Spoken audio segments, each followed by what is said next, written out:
James Bond. It's a name synonymous with thrilling spy action and a seemingly endless franchise with over 20 films under its tricked-out belt. Now Craig and director Sam Mendes have come back for what, according to both, will be their last joint outing in the Bond series, Spectre. The story follows Bond, Daniel Craig, receiving a cryptic message mentioning a sinister organization called Spectre.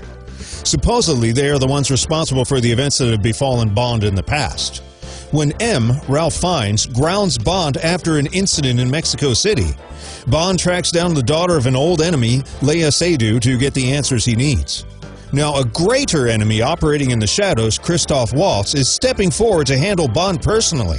And Bond will learn just how closely tied together he is with Spectre and its mysterious president. While definitely maintaining the serious edge this reboot has become known for, everything about Spectre is designed to be a subtle throwback to the Bond films of old. Spectre starts things off with a spectacular opening sequence in Mexico City. The use of skeletal costumes, crumbling buildings, and explosions grip you from the very beginning. The film ties characters and events from Casino Royale, Quantum of Solace, and Skyfall together with intricate detail. Everything is brought full circle, and it brings a sense of conspiratorial closure to what no longer feels like a random series of events in random movies, but a bigger story orchestrated by the greater force/villain Bond's been expecting. Speaking of which, Waltz is a fine choice to play the big bad.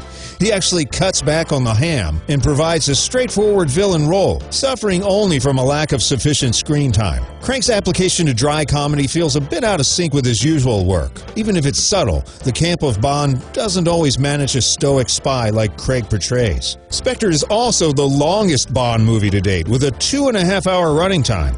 The pacing does take its time getting to Waltz and Spectre. Overall, Spectre plays out as an above-average finale, if it is one, for Craig and Mendes' Bond partnership. The action and visuals are stellar. The throwback is full of modernized, nostalgic winks, and the cast works wonderfully well when the movie gets his ass in gear and knows how to use them properly. As I said before, I wouldn't place it on a shelf higher than Skyfall, but then again, that was a long shot belief to begin with. I give Spectre 3 stars out of 4.